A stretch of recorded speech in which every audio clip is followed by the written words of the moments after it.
The Dad. Rock and roll!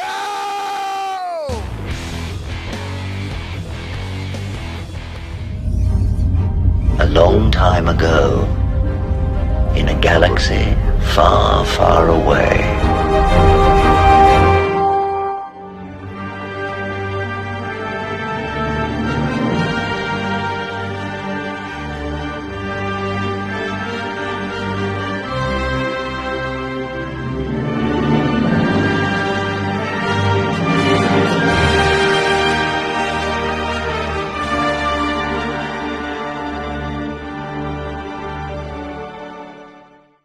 So apparently people are in a snit from Rebel Force Radio to Star Wars theory that Dave Filoni is not getting his Star Wars movie or that it's been put on the back burner.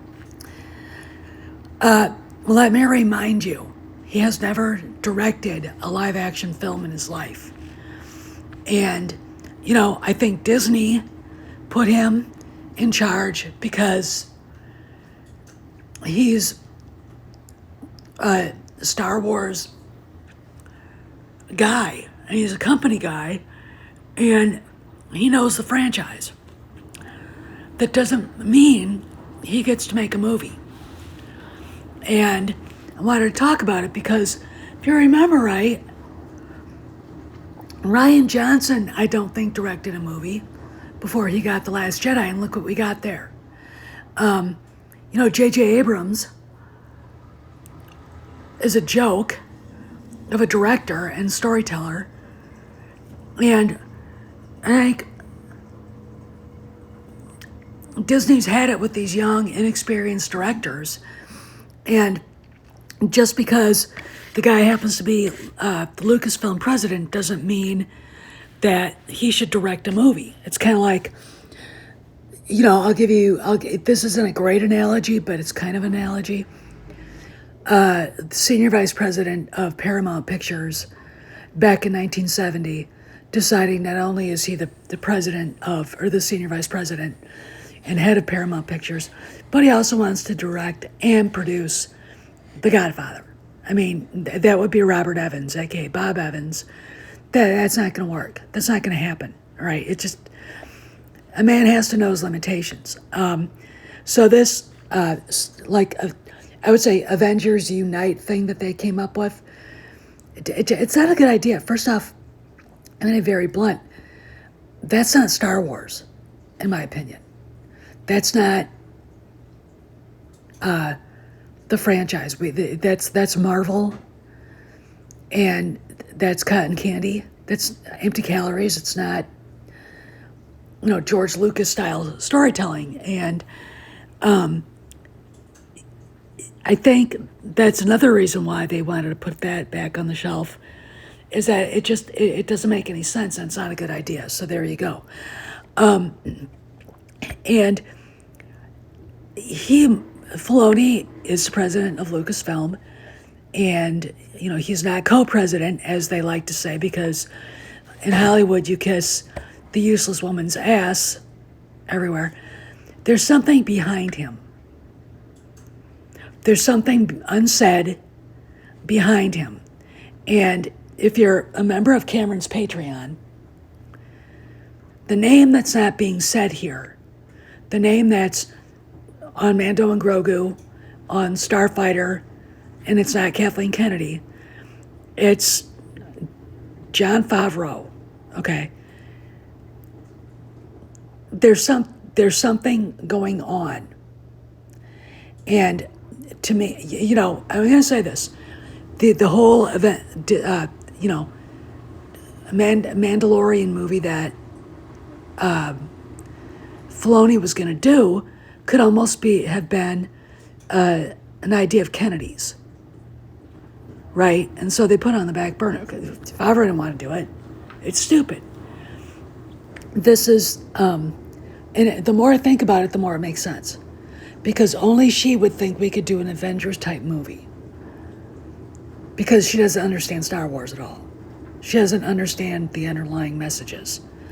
I mean, the word Endor, the moon Endor, remember that? That's from Middle Earth. That's what Middle Earth is called in Tolkien's Lord of the Rings trilogy. Think about that.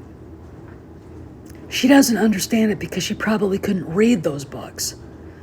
Can you imagine her sitting down trying to read The Fellowship of the Ring? No. So what's going on here? Well, we've got, for sure, Mando and Grogu coming out in May. Next year, Starfighter. And there's a lot of lies being told about that too, but that's for a different video.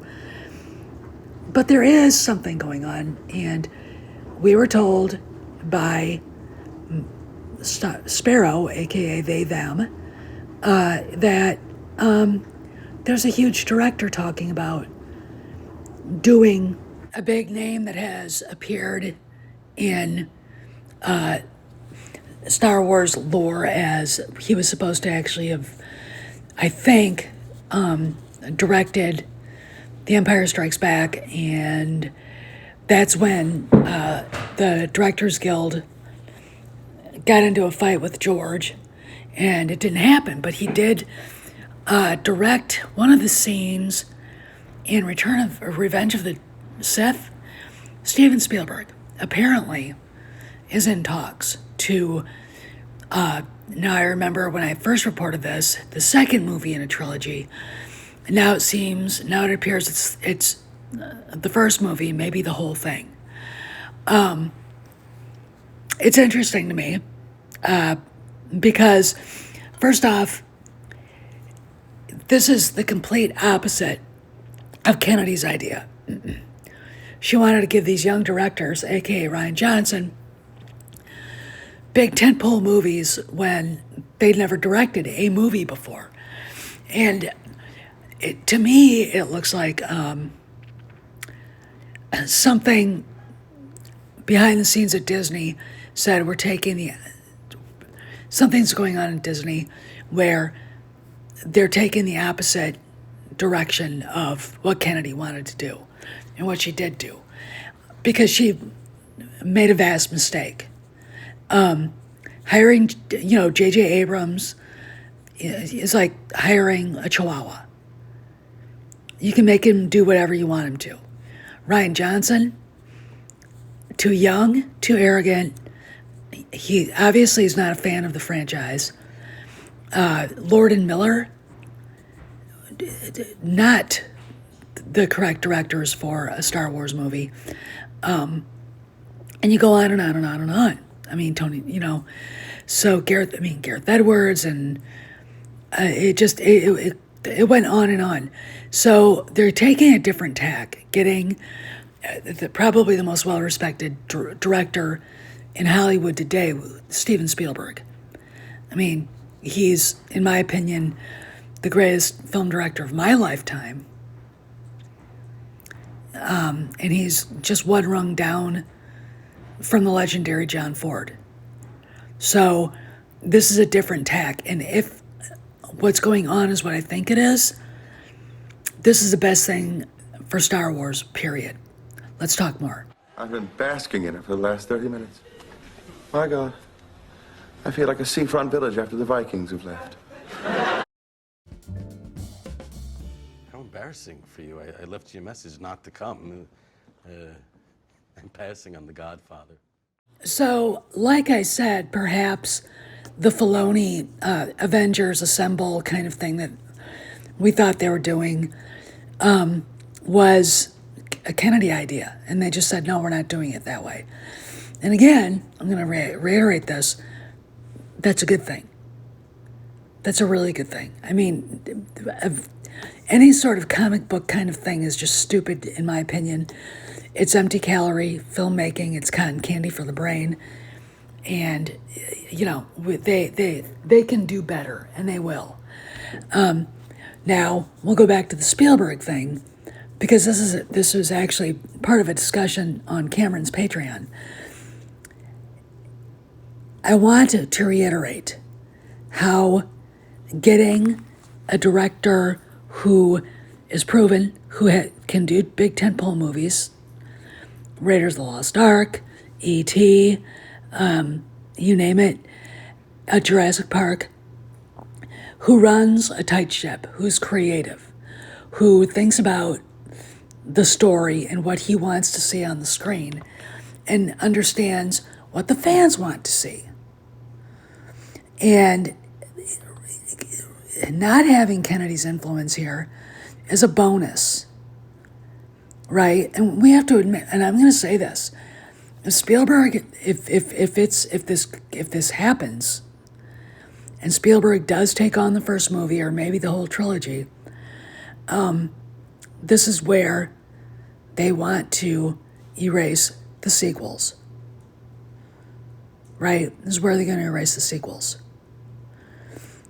And that would be the ultimate bitch slap, I think, to Kennedy. And I'm going to say this. All you have to do is look at what's going on at Galaxy's Edge to know the sequels are not happening. And there is a rumor out there that Simon Kinberg has a trilogy. No, he doesn't. Daisy Ridley is not coming. She's basically said so. There is no Rey movie. She's not going to be there.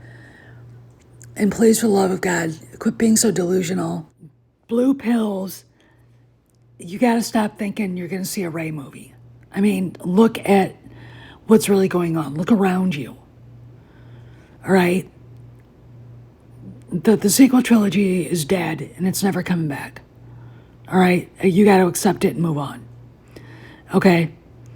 Maybe find another franchise that actually, speaks more to your need for validation, which is, to me, bizarre. But anyway, I wanted to talk about this because a lot of people, like I said, Star Wars Theory, and others are down about it. Don't be down.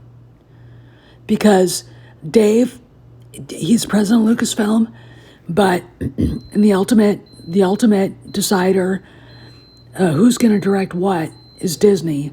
And they are no longer willing to let young, inexperienced directors touch Star Wars again, because you know what happened. The sequel, shitty trilogy, and Solo, a Soy Wars story. Anyway, just wanted to drop my 2 cents in. This is Steph sending out. See you around the galaxy.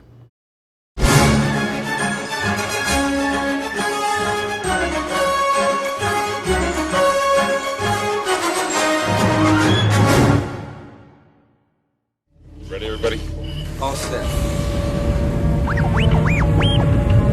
Here we go again.